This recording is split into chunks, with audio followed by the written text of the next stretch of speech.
Hey guys, it's a lovely day here in Coquitlam, British Columbia. A little wet, but no problem for the OHM Quest 2 with these beautiful tubular alloy fenders. Look how low that comes. So they're like double wall, a little bit stiffer. They're not going to rattle around a whole lot, and they give you excellent coverage on these 27.5 by 2-inch tires. Love the reflective sidewalls. Love the bright lights. Look at this, 2 LEDs on that rear light, and up front 65 lux on this headlight. It's quite bright when you look at it. I like this thing. Although it doesn't quite have side cutouts, it's decently visible, and the position is excellent. Up high, points where you steer, not going to get blocked by the fender, not going to bounce around like some of the other lights are mounted on the arch. This is like an adventure bike, and coming in at $4,600 US, it's pretty decently priced. OHM has a number of bikes that are kind of similar. So they have the OHM Quest 2 SUV sport utility vehicle, and that one's got boost hub spacing up front, whereas this one's 100mm hub spacing. That one's 110. It's got 120 millimeters of travel versus 100, but still air fork with some compression, lockout adjustment, and rebound down there. Gotta love that. In the back, 12mm thru-axle, 142mm hub spacing. So the SUV, same thing. That's $800 more than this one. And then they have the SUV Pro, which has electronic shifting. So the Quest 2 and the Quest 2 SUV, again, the big difference is like this one has these smoother city tires, which, by the way, I really love. Schwalbe Big Bend. They got the K-Guard 3 puncture protection. I mentioned the reflective sidewall stripes. A couple different colors, too. Sort of a tan and then this granite.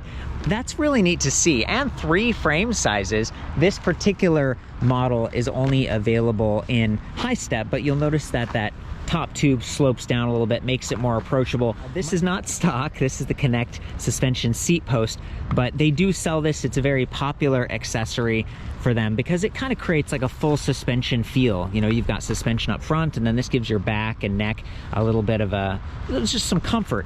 Although the seat post suspension option is nice, it does raise your minimum saddle height by a few inches. So if you're someone who's, you know, you've got a shorter inseam, you can stand over the frame, but then hopping up onto the saddle, if that doesn't feel comfortable for you, you could just go with a rigid post and get that saddle pretty low. 30.9mm diameter on that post, so you can get your own post or order the Connect from them. Lots of choices. And look at this handlebar here. It's like, I'd call this sort of almost a mid-rise, and you can swivel it back or forward. It's going to change your reach a bit. I love the locking ergonomic grips from Ergon. Even the saddle, just very comfortable all around. And even though these aren't plus size tires, you're getting a really good balance of efficiency and still a decent amount of comfort with all the utility. There's so many details on this bike. If we look at the rims down here, we've got reinforcement eyelets. I love the black rim, the black spokes, the black hub. Everything matches pretty well. You can see the battery cover down here, also black, and a lot of the other hardware, the crank arms. Nice pedals with these bigger pins. Welgo, one of my favorites.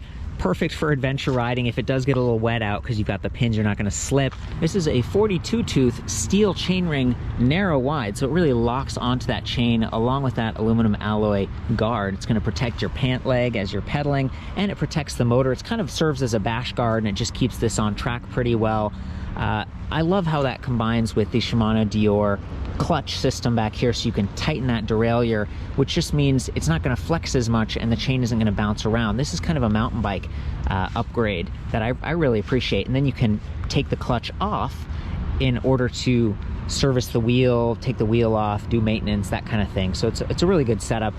10 sprockets in the rear, 11 to 36 tooth, good spread. Up here we've got a 2-way high trigger, so you can push it or pull it, and then you can do multi-shifts with the low selector.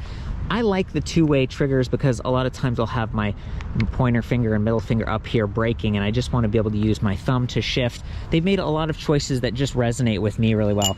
Got a little bell up here, hydraulic disc brakes from Shimano, 2-finger levers, adjustable reach. So when we talk about the different frame sizes, this is the largest one, 3 frame sizes, 21.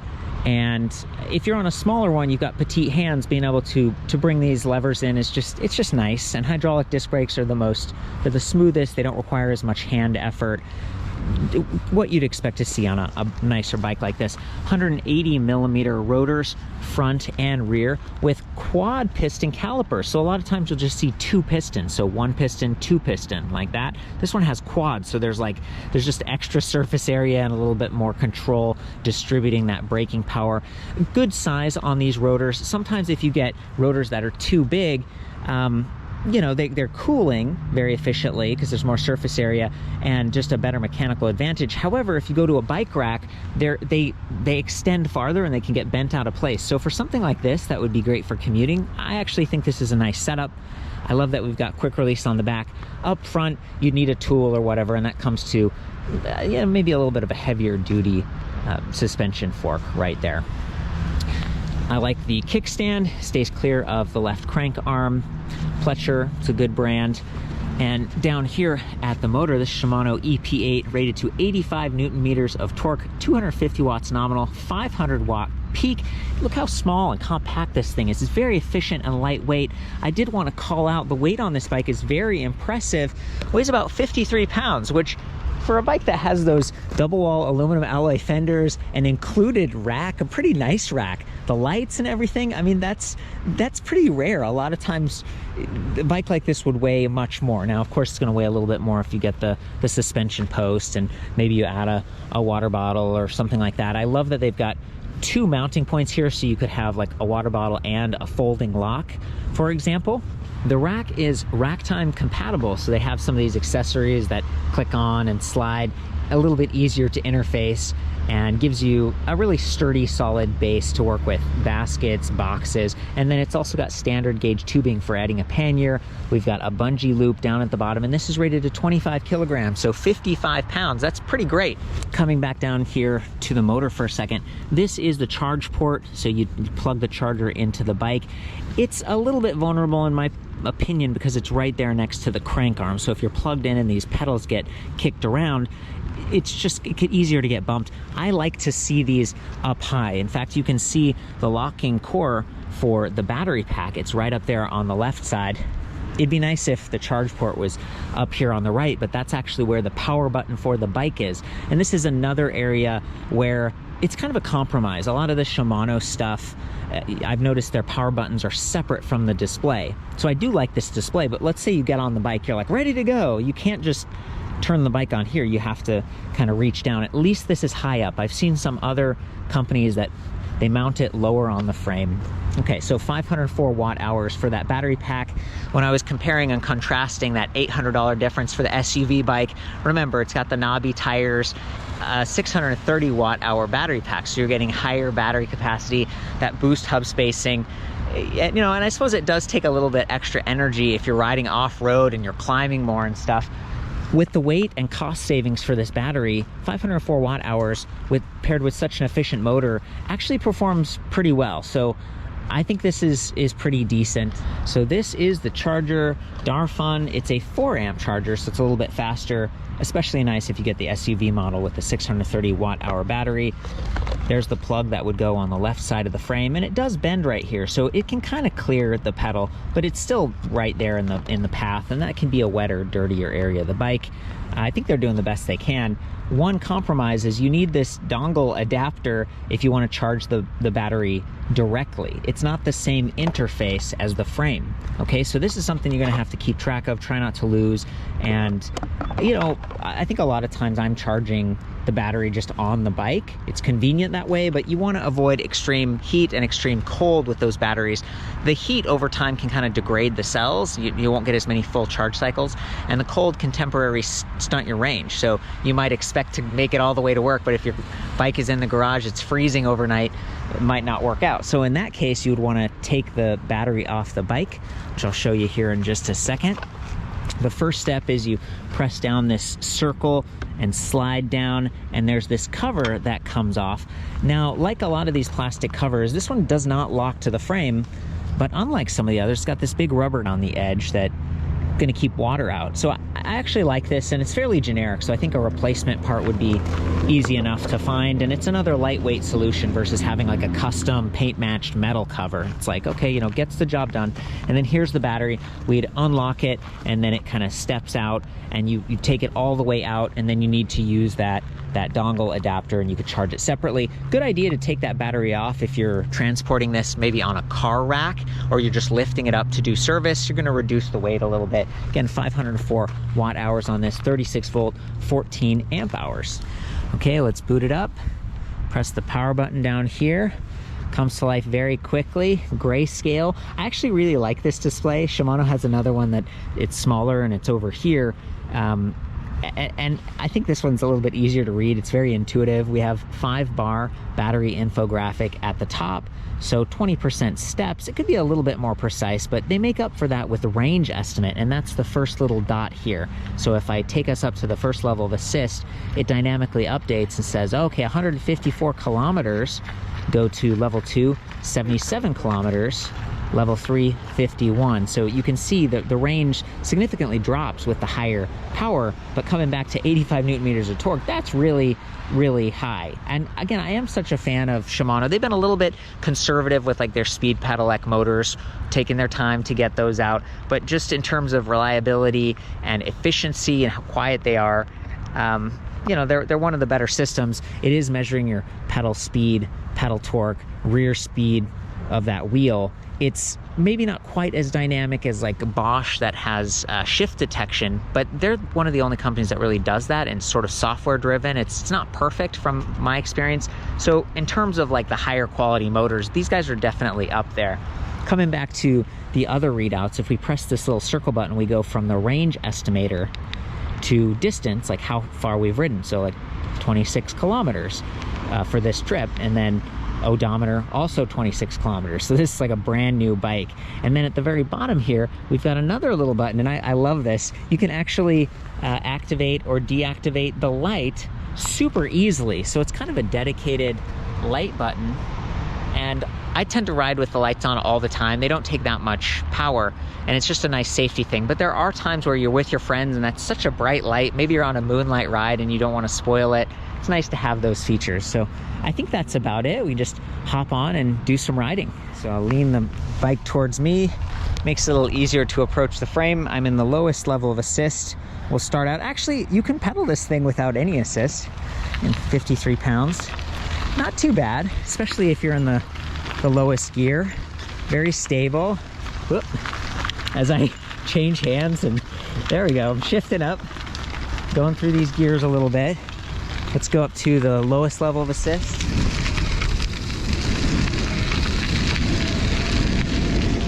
Yeah, very quiet and smooth. It's definitely kind of minimalist on that first level of assist. There's the second level. Yeah, nice and clean. And then we'll maybe hop out on the street here and go to the third level. Suspension fork is definitely taking the edge off for me, which I appreciate. So the highest level of assist. Yeah, I don't have to push nearly as hard. I'm gonna shift up to the higher gears.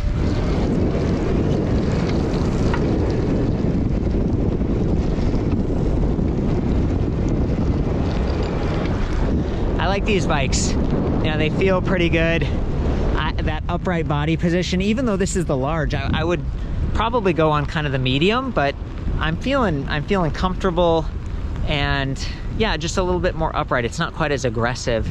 I think they've been thoughtful about these bars. There's Michael. He's got the Cruise over there. So if you're someone who wants a more approachable frame, that's the one to think about getting. It's more of a step through. If we can.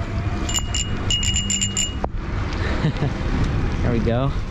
Very comfortable and stable, and I'm loving that suspension seat post here.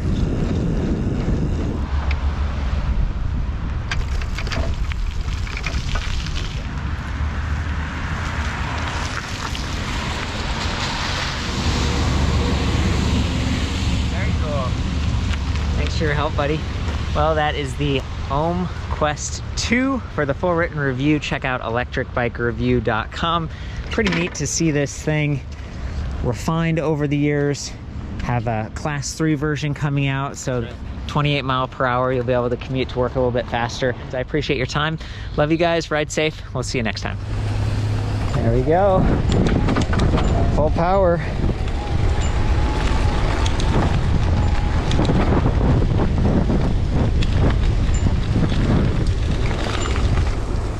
Very nice.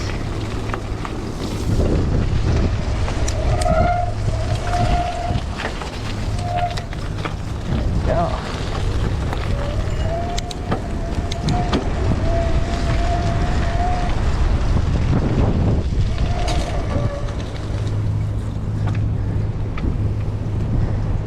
Tugboat.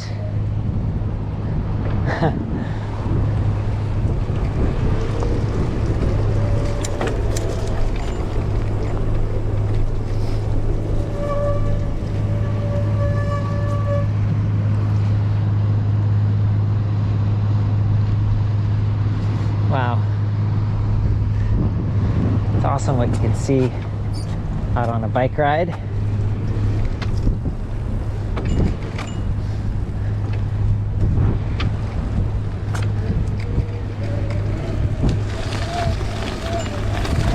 This is a little steeper here. And these hybrid tires, they're doing okay. You know, they've got decent traction. That motor, 85 Newton meters, is really noticeable. Not having any problem climbing. Even that really steep part there at the end felt very comfortable. Brakes, very smooth, consistent. And that suspension fork feels nice on this little descent, taking the edge off my wrists, shoulders.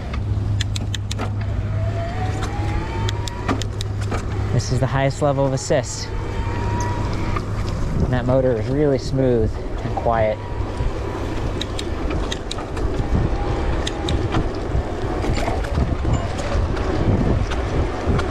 And since it is measuring your torque, pedal torque, I noticed that if I just ease off a little while I'm shifting, the motor cuts out very quickly and I'm not having any mashing, which is nice.